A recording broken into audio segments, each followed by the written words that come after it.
Hello great മീഡിയാസിലേക്ക് സ്വാഗതം. Thalaivar രജനീകാന്തിൻ്റെ Thalapathy release ചെയ്തത് ഇന്നലെയാണ്. സിനിമയുടെ ആദ്യ ദിനത്തെ കളക്ഷൻ എങ്ങനെ? അതിനു മുമ്പ് ചാനൽ ഒന്ന് സബ്സ്ക്രൈബ് ചെയ്ത് തരുന്ന കാര്യം പരിഗണിക്കണമെന്ന് വിനീതമായി അഭ്യർത്ഥിക്കുകയാണ്. ദളപതി ഇന്നലെ നല്ല ഗംഭീരമായിട്ടുള്ള റിലീസാണ് തമിഴ്നാട്ടിൽ നടന്നത്. കേരളത്തിൽ വലിയ മെച്ചമൊന്നും ഉണ്ടായില്ല എന്നുള്ളതാണ് നമുക്ക് കാണാൻ കഴിയുന്നത്. വളരെ കുറച്ച് ഷോകളാണ് ഓൾമോസ്റ്റ് ഫുള്ളും നല്ല ലെവലിലുള്ള ഓക്യുപ്പൻസിയും കണ്ടത്. സിനിമയ്ക്ക് തമിഴ്നാട്ടിൽ ഗംഭീര സ്വീകരണം തന്നെയാണ് നൽകിയത്. നമുക്ക് സോഷ്യൽ മീഡിയയിലൂടെ അതിൻ്റെ ആദ്യ ദിനത്തെ പ്രദർശനത്തിലെ കാര്യങ്ങൾ കാണുമ്പോൾ നമുക്ക് ഞെട്ടിപ്പിക്കുന്ന തരത്തിൽ തന്നെയാണ്. അതായത് 34 വർഷങ്ങൾക്ക് മുമ്പ് എങ്ങനെയാണ് ജനങ്ങൾ ആ സിനിമ ആസ്വദിച്ചത് എന്നുള്ളതിൻ്റെ ഒരു കേക്ക് പ്രൂഫാണ് നമുക്ക് ഇതിനകത്തിലൂടെ കാണാൻ കഴിയുന്നത്. വീണ്ടും ദളപതി, അതായത് അവരുടെ രജനീകാന്ത്, നമ്മളുടെ എല്ലാവരുടെയും ഏറ്റവും വലിയ സൂപ്പർ താരം, ആ ഒരു 34 വർഷങ്ങൾക്ക് ശേഷം അഭിനയിച്ച നമ്മളുടെ ഏറ്റവും ഇഷ്ടപ്പെട്ട മമ്മൂട്ടി, അതായത് ഇന്ത്യൻ സിനിമയിലെ നമ്പർ 1 താരം, ഇവർ ഒരുമിച്ച ഈ ഒരു സിനിമ റിലീസ് ചെയ്ത് കഴിഞ്ഞപ്പോൾ ആദ്യ ദിനത്തെ കളക്ഷൻ ഇതുവരെ ട്രാക്കേഴ്സ് മുഖാന്തരം ഒന്നും തന്നെ പുറത്തു വന്നിട്ടില്ല എന്ന് തന്നെ പറയാം. എന്നാലും തമിഴ്നാട്ടിൽ നിന്ന് ചിലർ മാത്രം ചെയ്തിരിക്കുന്ന ട്രാക്ഡ് കളക്ഷൻ്റെ ബേസിൽ ഡീറ്റെയിൽഡ് കളക്ഷൻസ് ഒന്നും വന്നിട്ടില്ല. 82 ലക്ഷം രൂപയാണ് തമിഴ്നാട്ടിൽ നിന്ന് സിനിമ ആദ്യ ദിനം നേടിയത് എന്നുള്ളതാണ് ആകെ കിട്ടിയിരിക്കുന്ന റിപ്പോർട്ട്. അതിൻ്റെ വിശ്വസനീയതയും കാര്യങ്ങളും ഒന്നും നമുക്ക് ഉറപ്പും ഇല്ലാത്ത കാര്യമാണ്. കാരണം റിലീസ് ചെയ്യുമ്പോൾ നമ്മൾ മലയാള സിനിമകളാണെങ്കിൽ ഏതെങ്കിലുമൊക്കെ 1-2 ട്രാക്കേഴ്സ് വരും. വലിയേട്ടൻ പോലും ആകെ 2 ട്രാക്കേഴ്സാണ് പുറത്ത് വിട്ടത്. ബാക്കി ആരും തന്നെ അത് പുറത്ത് വിട്ടില്ല. അതും ഒരാൾ മാത്രം പിന്നെ കണ്ടിന്യൂ ചെയ്യുകയും ബാക്കി ഒരാൾ ആദ്യ ദിനം കഴിഞ്ഞിട്ട് നിർത്തുകയും ചെയ്ത കാര്യമാണ്.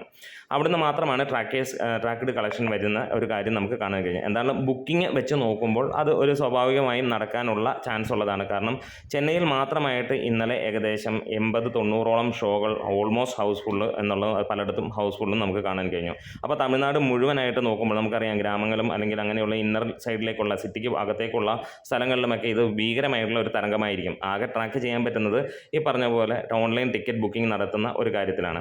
പിന്നെ ഏറ്റവും ഇതിനൊരു അനുകൂലമായ ഘടകമുണ്ടായ മറ്റൊന്നാണ്, തിയേറ്ററുകാർ പലരും ഇത് സഹകരിച്ച് അവർ പലയിടത്തും റേറ്റുകൾ വളരെ കുറച്ച രീതിയിൽ, അതായത് സാധാരണക്കാരന് സിനിമ കാണാൻ, അതായത് ഒരിക്കൽ നമ്മുടെയൊക്കെ മനസ്സിലെങ്ങനെയാണ് ഒരു സിനിമ ഇറങ്ങി പിന്നെയും അത് കാണണമെങ്കിൽ 200 രൂപ കൊടുക്കണം എന്ന് പറയുമ്പോൾ ഇവിടെ 80 രൂപ തൊട്ട് 120 രൂപ വരെയുള്ള ടിക്കറ്റുകൾ അവർ വാഗ്ദാനം ചെയ്തു. കഴിഞ്ഞ ഈ പ്രാവശ്യം വലിയേട്ടൻ ഇറങ്ങിക്കഴിഞ്ഞപ്പോഴും കവിതാ തിയേറ്റർ ചെയ്തു അങ്ങനെ തന്നെയായിരുന്നു.